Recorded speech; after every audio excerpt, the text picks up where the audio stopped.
Tiffany here, and this is stop one of my Haunted Roads of Western Pennsylvania adventure. So I'm at Irwin Road or Blue Mist Road, and so this is one of the roads mentioned in Tony Lavorgne's book.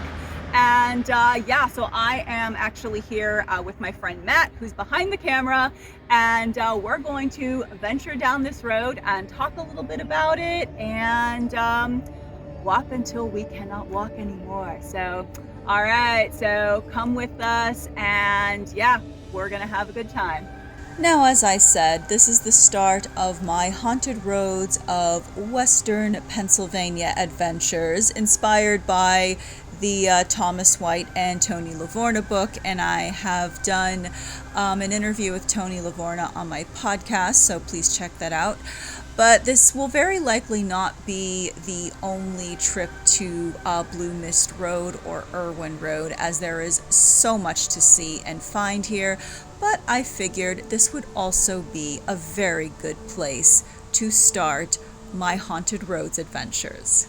And it was also cool to have my friend Matt with me for this one. Yeah, definitely. Well, it was actually gravel until fairly recently. Oh, so they just did this. Yeah, just like the last couple of years, like it was dirt and gravel, and it really added to like the creepy factor. So Gotcha.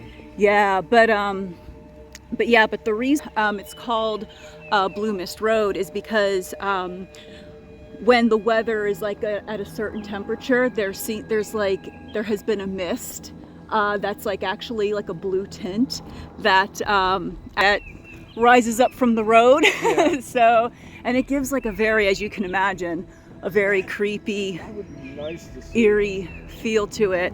Or the mist, it rises up from like the woods. I mean, it rises up from somewhere. So yeah. What I'm guessing it may be from there, Mm-hmm. how far it goes down. Yeah. Mm-hmm. And because, the heat rises and that if the air is cold, it's going to bring Right. a little bit of fog. But it's like just to see that bluish The tint. bluish would be nice. tint, yes. Yeah, and there's all kinds of things, especially as you go down the road. Like there's, like way in the back of the woods, there's something called a witch house, where now it's in ruins, and the only thing that's left is the foundation, and several people have. You can really see it over here. Yeah. Not the witch's house. Not the witch's house, but Just see how far it is. yeah. Oh, some poor unfortunate soul had died. Yeah, I'm not gonna film that, just out of respect. Right. Mm-hmm. Yeah, but supposedly at the witch's house, they were. It was like a home where where some ritualistic abuse would happen. Oh, So right. yeah, but the whole thing, like with the witch's house too, there are people, like there's one account from like the 1980s, they where somebody actually claims that they saw like hooded figures like moving around near that area. Oh. And and there's also something called the hanging tree as well, where Is that still there? there are a couple different theories as to which one that might be, and I believe this might be one of them. Because it is pretty old. It is pretty old, yes, and It does still look pretty strong for a dead tree. yeah, and then there's one whose branches hangs across the road, but supposedly if you were to, I mean, obviously you can't drive down here unless you're an authorized vehicle, but if you were to drive down here and park underneath that tree, especially at night, supposedly your car will stop working, and you'll hear thumps on the top of your car. So yeah. Now, I'm also going to use this series as an opportunity to also review the book by Thomas White and Tony Lavorgne.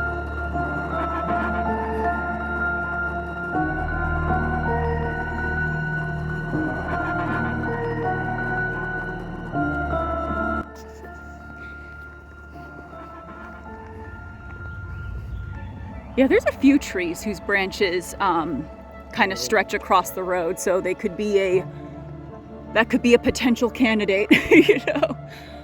All right, let's get the measuring tape out. Woo! Yeah. It's like, is this the right tree? Yeah. No.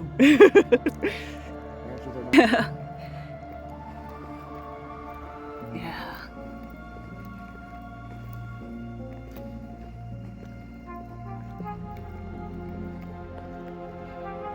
It was like more narrow, and there was like a cliff on both sides. I would have a panic attack. Oh no, yeah. There's nothing to drop off. Yeah. Oh man. Yeah, we just heard a whistle. When we were on our way over, I felt so sorry for the guy who was riding the bike up the hill. Oh yeah. He was like looking, I was like, poor dude, that incline is so tough.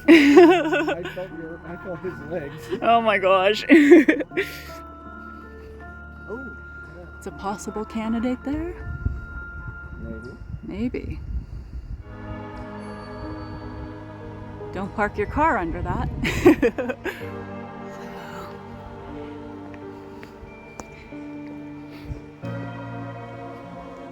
I mean, it looks new, but Yeah. it's a lot of metal. Well, this is where the creepy mailbox was, and supposedly it was the mailbox to the witch house, but it looks brand new. Somebody replaced it. So, but we've made it to the end.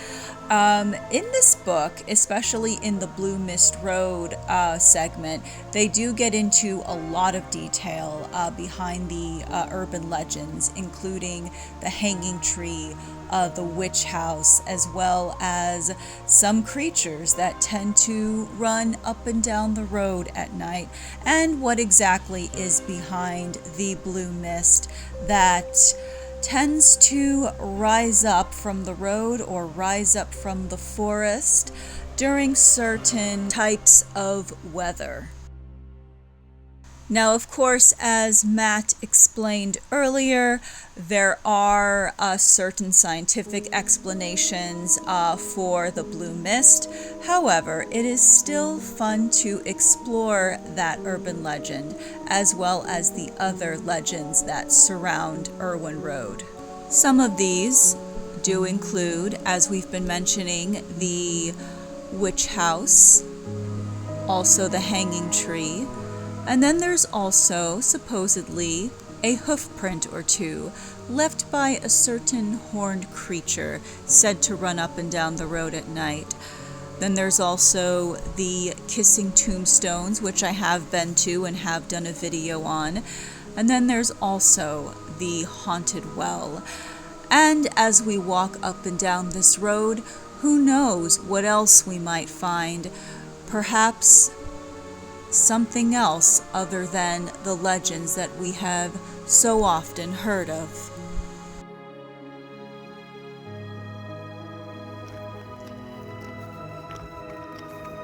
And one other urban legend from here is that a couple people have actually seen a sort of horned being walking up and down this road. Oh man, you should have told me that beforehand. I would've grabbed a weapon. Well, then again, I got a bunch of sticks. Movies, it's like you kill a monster with a spear, so I think they rig that up. Mm-hmm. So, yeah. Yeah. Oh man. I wonder if those telephone poles are well, they're obviously new, but I can't tell if that's old power going to them or the Yeah. shut off. I really can't tell. I'm not going to touch it to find out. Yeah, don't. Yeah, please don't.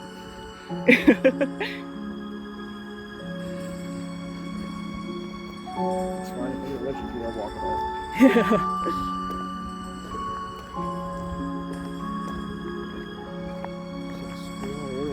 Yeah.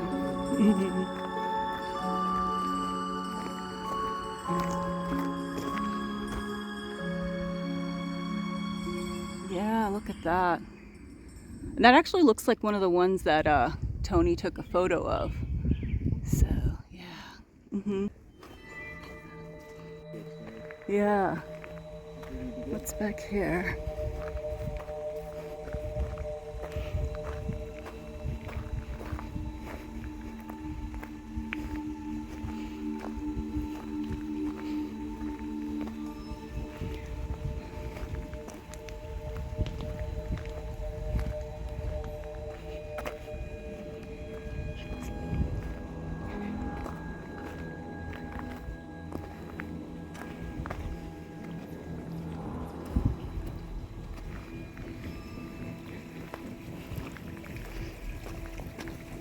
Very old break. Yeah. So, Kind of reminds me of where Pennywise lives. yeah. Wait, we're not in there, are we? Woo, yeah. He's going to use fear against me. And everyone, whatever, like, well, you're not afraid of anything. I'm afraid of everything.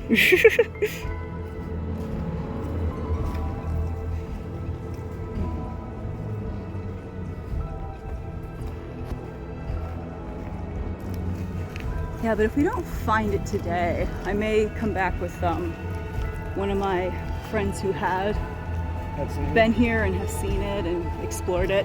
Because, yeah, like it looks familiar, and I've seen like the photos and like what the valley that it's in actually looks like. Yeah.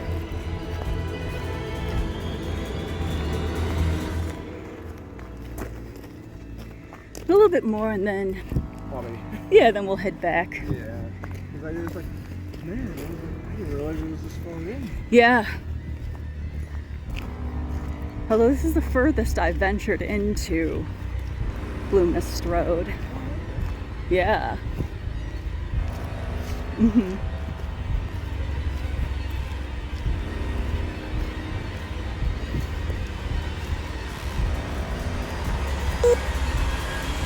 So this will be a to be continued episode of this Haunted Roads of Western Pennsylvania series, as I am very determined to come back and at least be able to find the foundation and what remains of this witch house of legend. Until then, though, we leave you with this walk upon a kind of a creepy road that is steeped in all kinds of urban legend and lore. And we will also be exploring other roads that Tony and Thomas mention in the book. And until then, though, you can get the book on Amazon and read it for yourself and maybe explore some of these roads for yourself, because they are public roads and therefore open to the public, and those are things that should be absolutely considered when wanting to do an exploration. So until then, stay spooky.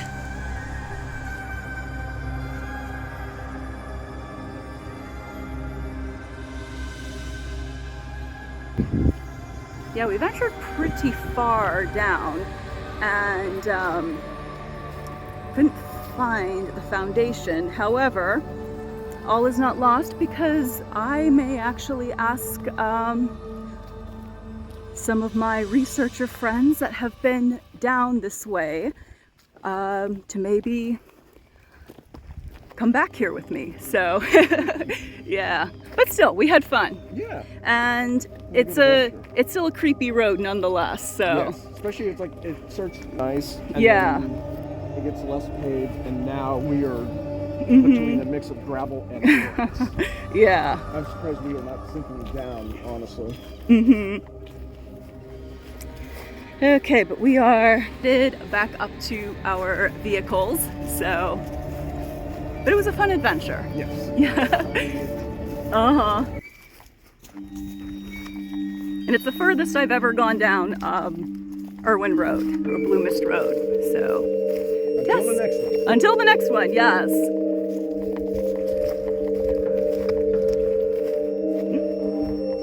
But we did find what looked like one of the trees that Tony photographed as possibly one of the hanging trees. So,